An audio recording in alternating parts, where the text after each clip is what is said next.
নমস্কার। আজকে আলোচনা করব মুঘল যুগের ইতিহাসের উপাদান বা sources of Mughal Indian history. আমরা জানি মধ্যযুগের ভারতের ইতিহাসের ক্ষেত্রে মুঘল যুগ একটি উল্লেখযোগ্য সময় ভারত ইতিহাসে স্থান করে নিয়েছে। এই যুগের ইতিহাস জানার জন্য যে উপাদানগুলি খুবই জরুরি বা যে উপাদানগুলিতে এই যুগের ইতিহাস জানা যায় তার সংক্ষিপ্ত আলোচনা। ভারত ইতিহাসের প্রাচীন যুগে লিখিত ঐতিহাসিক গ্রন্থের প্রচণ্ড অভাব পরিলক্ষিত হয়, আমরা সকলেই জানি। কিন্তু মুঘল যুগের ক্ষেত্রে এই কথা প্রযোজ্য না। ইতিহাস চর্চার দিক থেকে মুঘল যুগ অবশ্যই একটি গুরুত্বপূর্ণ অধ্যায় বা উল্লেখযোগ্য সময়কাল। এই যুগের প্রচুর ঐতিহাসিক উপাদান পাওয়া গিয়েছে। এগুলি থেকে এই যুগের রাজনৈতিক তথা সামাজিক, সাংস্কৃতিক ও অর্থনৈতিক ইতিহাসের বহু নানা উপাদান পাওয়া যায়। এই যুগের ইতিহাসের উপাদানগুলিকে মোটামুটিভাবে চার ভাগে ভাগ করা যায়। যেমন সাহিত্যিক উপাদান, সরকারি নথিপত্র, ফরমান ও চিঠিপত্র, এছাড়া বহির্দেশীয় ইউরোপীয় ভ্রমণকারীদের বিবরণ ও বাণিজ্য কঠিন নথিপত্র, এবং 4 মুদ্রা ও শিল্প নিদর্শন থেকে এই যুগের সমাজ, অর্থনীতি, সাংস্কৃতিক বিবরণ পাওয়া যায়। সাহিত্যিক উপাদানগুলো আমরা প্রথমে আলোচনা করছি। সাহিত্য এই যুগের ইতিহাসের একটি গুরুত্বপূর্ণ উপাদান। বিভিন্ন মুঘল বাদশাহ, রাজপরিবারের সদস্যদের রচিত স্মৃতিকথা বা আত্মজীবনী থেকে ইতিহাসের অনেক তথ্যাদি পাওয়া যায়। যেমন মুঘল সম্রাট বাবরের আত্মজীবনী তুজুকি বাবরি বা বাবরনামা ইতিহাসের এক অমূল্য উপাদান।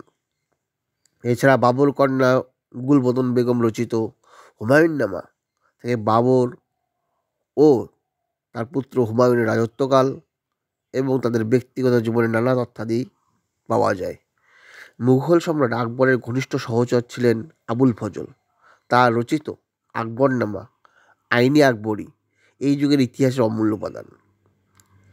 মুঘল সম্রাট জাহাঙ্গীরের আত্মজীবনী তুজোগি জাহাঙ্গীরি থেকে জাহাঙ্গীরের চরিত্র, সাহিত্যর প্রতি তার অনুরাগ এবং তার রাজত্বকালের বিভিন্ন ঘটনার বিবরণ পাওয়া যায়।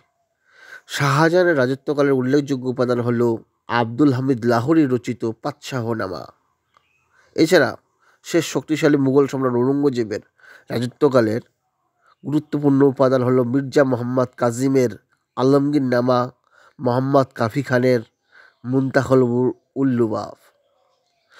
এছাড়া আঞ্চলিক ইতিহাস মুঘল সময়কালে জানার জন্য যেসব সাহিত্যিক উপাদান খুবই গুরুত্বপূর্ণ তার সংক্ষিপ্ত আলোচনা। আঞ্চলিক ভাষায় রচিত গুজরাট, রাজস্থান, পাঞ্জাব, বাংলা ও অন্যান্য অঞ্চলের বা প্রদেশের প্রাদেশিক গ্রন্থগুলো এই যুগের ইতিহাসের নানা সাক্ষ্য বহন করে। মুঘল যুগে মারাঠাদের ইতিহাস রচনার অনেক মূল্যবান উপাদান রয়েছে। এর মধ্যে শিবাজির সমসাময়িক কৃষ্ণজি অনন্ত সভাসদ এর রচিত শিব ছত্রপতি চেন চরিত্র এবং দত্তজি রচিত কলমি বখর থেকে শিবাজির জীবনের নানা কথা জানা যায়। রাজপুত কবিদের গাথা যেমন পৃথ্বীরাজ রসো, পদ্মাবত, শিখদের গ্রন্থ সাহেব ও গুরু গোবিন্দ সিংহের রচনাবলী, বাংলার ইতিহাসের জন্য সলিমুল্লাহ রচিত তারিখি বাংলা ও গোলাম হোসেন সলিমের রচিত রিয়াজুস সালাতিন অতি গুরুত্বপূর্ণ দলিল। এছাড়াও হিন্দি গ্রন্থগুলির মধ্যে বিকানিরের রাজপুত্র দলপত সিং রচিত দলপত বিলাস ও কেশব দাসের জাহাঙ্গীর চন্দ্রিকা এই যুগের ইতিহাসের উপাদান হিসেবে খুবই উল্লেখযোগ্য। বাংলা ভাষায় জয়ানন্দ রচিত শ্রী চৈতন্যমঙ্গল, কবিকঙ্কন মুকুন্দরামের চণ্ডীমঙ্গল কাব্য, বৃন্দাবন দাসের চৈতন্য ভগবত থেকে বাংলার সামাজিক, আর্থিক ও সাংস্কৃতিক মুঘল সময়কালের জীবনচিত্র পাওয়া যায়। সরকারি নথি ও চিঠিপত্র এই যুগের ইতিহাসের উপাদান হিসেবে সরকারি দলিল, দস্তাবেজ, নথি, ফরমান ও চিঠিপত্রের গুরুত্ব অপরিসীম। মুঘল আমলে এইসব গুরুত্বপূর্ণ নথিপত্র সংরক্ষণের ব্যবস্থা থাকলেও কালের প্রকোপে, সময়ের প্রকোপে তার অধিকাংশ বিনষ্ট হয়েছে বা নষ্ট হয়েছে। যেটুকু আজও টিকে রয়েছে সেগুলি থেকে মুঘল যুগের নানা তথ্যাদি পাওয়া যায়। মুঘল যুগের ইতিহাস রচনা এগুলো গুরুত্বপূর্ণ সম্পদ। ইউরোপীয় ভ্রমণকারীদের বিবরণ ও বাণিজ্য কুঠির নথিপত্র। মুঘল আমলে পর্তুগিজ, স্পেনীয়, ফরাসি, ওলন্দাজ, ইতালীয়, ইংরেজ প্রভৃতি জাতির বহু পর্যটক ও বণিক ভারতে আসেন। তাদের মধ্যে Ralph Fitch, Purchas, Terry, Manrique, Tavernier, Bernier, Hawkins, Thomas Roe, Burton, Cartwright, Manucci উল্লেখযোগ্য। তাদের রচনায় থেকে সমকালীন জনজীবন, রাজ্যের শাসন ব্যবস্থা প্রভৃতি সম্পর্কে নানাবিধ তথ্য পাওয়া যায়। এ প্রসঙ্গে বিদেশি বণিক বাণিজ্য কুটির নথিপত্র গুরুত্বপূর্ণ। এখানে বলা দরকার যে এইসব পর্যটকদের বিবরণ, বাণিজ্য কুটির বিবরণ সর্বদা সঠিক নয়। দেশীয় ভাষা, সমাজ, সংস্কৃতি, ঐতিহ্য সম্পর্কে তাদের কোনো সাধারণ ধারণা ছিল না।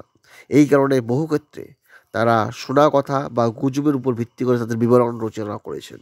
তাই তাদের বিবরণগুলো নেওয়ার ক্ষেত্রে সাবধানতা অবলম্বন করা দরকার। এ সত্ত্বেও মুঘল যুগের ইতিহাস রচনায় এই উপাদানগুলি সত্যি অনেক তথ্য বহন করে। মুদ্রা ও শিল্প নিদর্শন। মুঘল যুগের মুদ্রাগুলি ছিল এদেশের অর্থনৈতিক অবস্থা, ধাতু শিল্পের অগ্রগতি, অবনতির কথাও জানা যায়। মুঘল আমলের